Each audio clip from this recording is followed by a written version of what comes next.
There has never been a time where I believe this statement was more accurate. Perception is reality.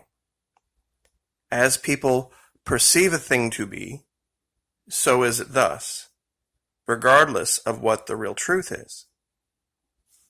I've just posted a video available to those at patreon.com and the subscribers here at the YouTube side, how they are going to revise history. And it's not in a way that anyone has ever spoken of before, because you would have to be seeing what's happening from a completely different perspective. The perspective of anyone living in the South who values Southern culture. If you would like a more detailed explanation of what's being spoken of, for $1 per month at Patreon, you will have access to all of the videos that are at Patreon that I have ever put up. Everything has been released, going back years, for $1. You can also sign up here at YouTube, and when I update that playlist, I will create a post over at the Communities tab with the new link to the new playlist that has that updated video. So you will not be missing out by subscribing here at YouTube and supporting the Florida Maquis. If you go to Patreon, either one, access is granted to the same group of people because we can exclude corporate America from the discussion. And that's cynically really what this has all been about all along. Now, going forward with today's family-friendly video, as per my agreement with YouTube signed many years ago, there's something I would like to talk about. This statue is going to be perfectly safe. That's part of the video over at Patreon, but that's not the movie I wanted. Hold on. Here we go. Some years ago, there was a movie. It was kind of a fun flick comedy called Splash. And what many people don't know is that Splash Mountain at Disney World was named that to coincide with, I believe, the release of either the DVD or CD or something. And that's where the name really came from, even with the ride being what it is. Now, this being the Florida Maquis, in this video, we're going to talk about the soon-to-be reopening of Disney World and some of the sites and some of the attractions and things that you probably didn't know about the history of Disney World, of Southern culture, and how the two dovetailed. Disney World here in Florida is very different than Disneyland in California. The whole idea of this area called Frontierland was basically a walkthrough for kids of American history, that which could be told. It was very specifically meant for children to have an experience that was somewhat historically accurate, that didn't involve all of the negativism, all of the problems. It wasn't supposed to be a detailed historical account of every bad thing that ever happened to anybody ever in the Americas. It was supposed to be this fun place where you could go and escape and relax and focus on the funner aspects of America. It was a place to get away, the steamboat culture, the hopping into a hollowed out log and floating through these rides, and you had these animated characters, and it was, even in the time when my girls were young, there were serious things going on in the world. This wasn't a denial of that. It was just a place to take the kids so they could escape it. It wasn't meant to. Not every moment in time needs to be some indoctrination moment. Well, at least for normal people, that's not the case.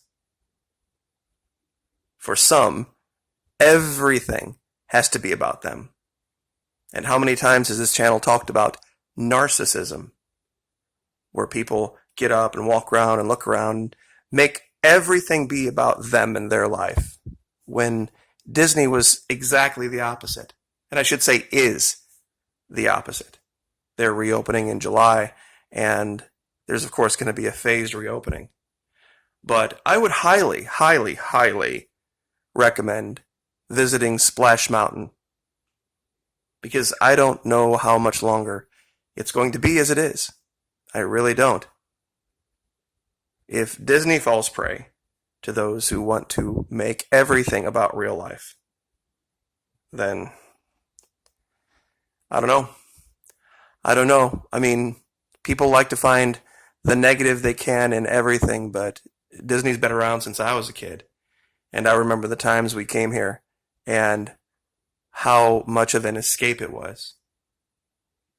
How it was just fun as a child, from the mind of a child, to think about a rabbit with a stick over its shoulder with, its belongings in a bag. We didn't think about the socio-political ramifications of it.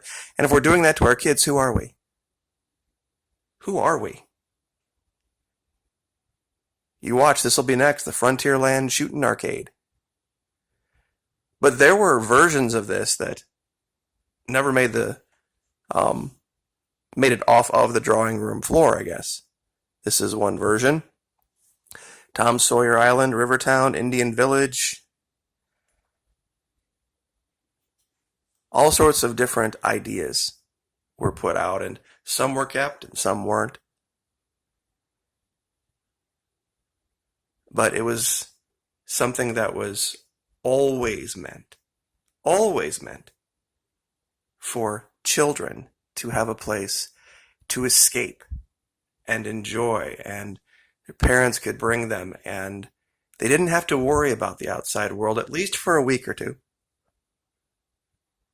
And you could ride on a big ship. We have ships like this in St. Augustine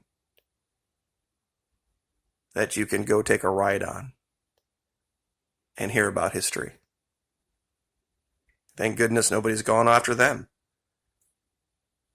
I wonder if any ship that is driven by sails is going to soon be seen as a problem, because those were the types of ships used to bring people here. I wonder if that's going to be a problem. I wonder if speaking with a southern accent is going to be a problem at some point. Really. I mean, there's a lot of things I could say, I would love to say, but I can't. But this is the plan. Plans unveiled for the phased reopening of Walt Disney World Resort theme parks, resort hotels, and Disney stores.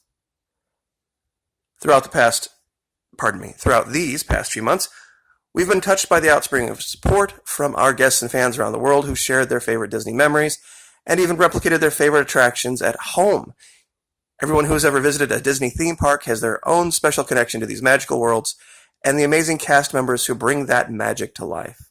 Following the recent reopening of Shanghai Disney Resort and Disney Springs at Walt Disney World Resort, we're pleased to share that more Disney magic is coming back. Today we submitted a proposal to the Orange County Economic Recovery Task Force in Florida describing our approach for a phased reopening of Walt Disney World Resort theme parks planned to begin July 11.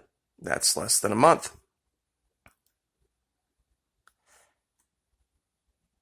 I will give you this link because I think this is probably a safe one. It'll be down in the first pinned comment, and you can read about this as it would apply to you. If you were making plans on visiting Florida, what might be perhaps the last sane state outside of maybe Texas. Here, not everything is all about every social injustice. Will vacationing itself be seen as a problem at some point in the future? Who's to know? I mean, who is really to know at this point, watching what's going on? But I will say this, I'm not going to allow, personally, this to sully my memories that I have of Disney World, or any other little conspiracy theory you're probably already typing down in the comments, most of which completely backed up and based on nothing. People love to say stuff, they never provide links to it, though. They never provide any evidence. So if you're one of those people who's already typing, you can pretty much guarantee that you've already been blocked, and you will no longer have a forum here to even respond to the Florida Maki. Not to leave on any kind of a negative note, though. Please, come to Florida. Enjoy Splash Mountain. Enjoy Frontierland while you can, because it's an amazing thing. And leave the world behind. We never know what a day is going to bring. Just ask Hank Williams Jr. Keep him in your prayers. There's a lot of amazing things to see in our state. Everybody sometimes focuses so much on the negative, but we have a lot of beauty here, and we'd love to share it. Like, share, subscribe.